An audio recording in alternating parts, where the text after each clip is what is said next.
These are the brand new Puma Avant spikeless golf shoes. And if you're a golfer on a budget or just generally likes a bit of a bargain, then you're gonna wanna watch this video because these are the surprise golf shoes of 2024. I was not expecting them to be this good. Now, to be clear, these golf shoes won't be suitable for absolutely everyone, so I will go through who I don't think should be buying these shoes. I'm gonna run through fit, feel, comfort, as well as performance out on the course. Hit the like button if you find this video helpful, and let's get to it. At around £99 here in the UK or around $130 in the US, these are a very reasonably priced golf shoe that is giving you a lot in return, both in terms of looks as well as comfort and performance out on the golf course. The first thing I want to start with though are the looks. Let's be honest, I think these are a little bit stunning. I think it's fair to say that these are kind of an imitation of a classic style golf shoe. So what Puma are giving you is a good combination of comfort, performance, and looks. Now for some, this might be a bit too much of an imitation of a classic pair of golf shoes, but I think for many, they're gonna really like the comfort that they get and the fact that they look like this. When I say that these are an imitation of a classic pair of golf shoes, clearly you've got the saddle here, which I believe is a leather material running on both the outside and the inside of the shoe to give these shoes a little bit of support on that midfoot region there, and generally just to look like a classic pair of golf shoes. In terms of the upper though, I don't believe that this is a leather. I actually think that this is a synthetic material on the upper. And on the collar here, you can kind of see this detailing, which again is just kind of printed into the material. There's no stitching here on that section at all. It's just embossed, I suppose that would be the word for it. Again, it probably isn't going to bother many that it just looks like it's some crafting. The saddle itself has got a nice bit of contrast on that material there. You can see this kind of rolled leather look. And then you've got this similar material on the heel of the shoe as well, just in a different color. And then you've also got the nice little metallic Puma cat logo on the side. The little bit of grey material that is running above the midsole there, again, that's not a hard material necessarily. That feels like a rubbery sort of compound as well, where on a more traditional style pair of golf shoes, that could be even like a cork material or something a lot harder there. Whereas this, again, is more imitation of the look rather than necessarily the full-blown traditional makeup of a shoe that looks like this. On the outside of the shoe, you've also got a TPU heel counter. So that's gonna help keep the rear of your foot locked in. And you've got a little bit of detailing on that there as well. Kind of almost looks a little bit like a wood pattern underneath. If you don't like the look of these shoes, then you probably don't like the look of traditional style golf shoes, or you only want the real, true traditional makeup. You're not necessarily happy with this homage to a traditional style golf shoe using more modern materials. But it's those modern materials which means that this shoe can be produced and sold for £99 here in the UK or around $130 in the US. And I've included any links to buy that along with any exclusive discounts down in the description below. When it comes to the fit of these shoes, I would say that they do seem to run a little bit large. Some people could probably get away with going down half a size. I think that would be the case for me. Although I did stay with my regular true to size, which is a UK 9, and I did have quite a lot of room at the end of the toe, but it wasn't necessarily slipping too much at the heel, so I definitely didn't feel that these were miles too big for me. I did feel that I had a nice amount of room above the toes, but they are still quite a narrow shoe. So if you have got a particularly wide foot, you're going to either need to look for a dedicated wide fit version or probably just stick to your regular true to size fit, maybe even go up half a size because they're not the widest shoe. They're not uncomfortably narrow. I've got a pretty narrow foot and I felt like I had plenty of room in these, but I did notice that it's not the widest amount of room around the toes and the ball of your feet. There's a reasonable amount of padding here at the heel and ankle. I wouldn't necessarily worry in terms of comfort, although this is an area that I do have a little bit of concern with, and I'll come on to that a little bit later in this video.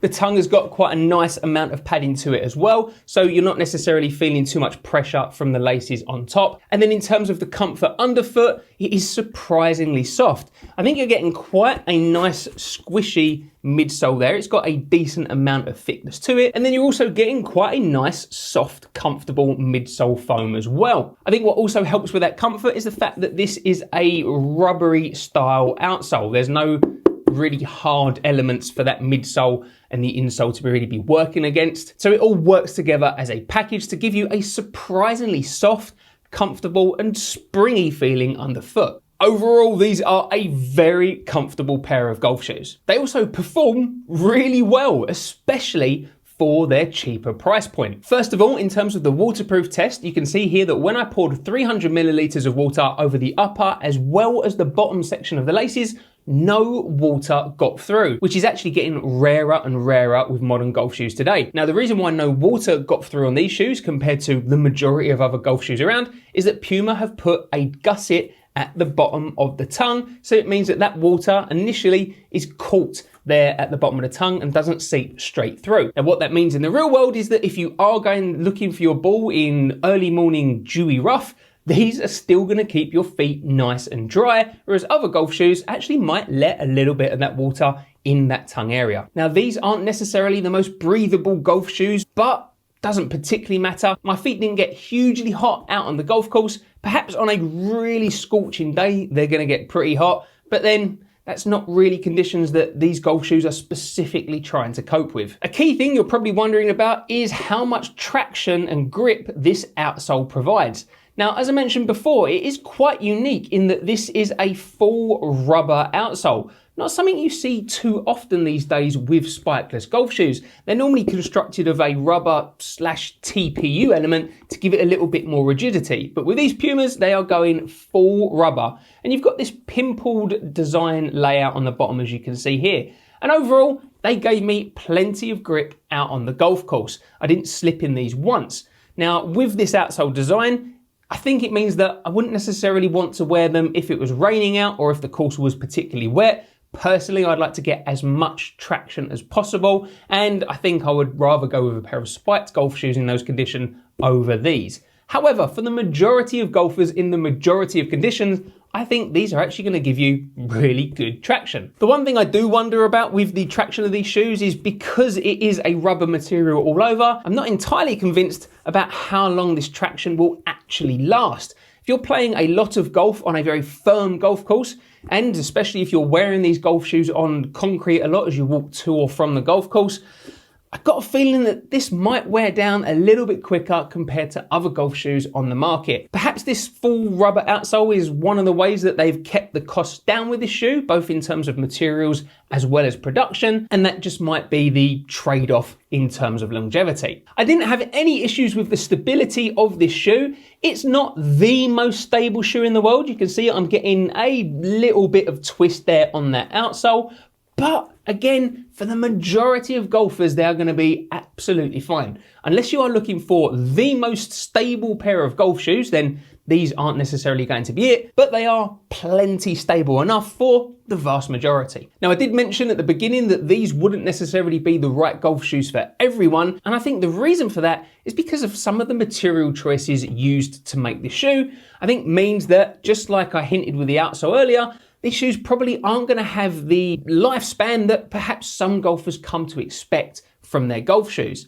If you're the type of golfer that plays 2, 3, maybe 4 times a week and are looking for a pair of golf shoes that are really going to hold up in all the elements and stand the test of time, then I have a bit of a feeling that these are going to probably be finished and done with after a full golf season, if you play a lot of golf. The reason why I say that is because in the past, Puma have had a bit of a history with the heel of their shoes wearing out particularly quickly.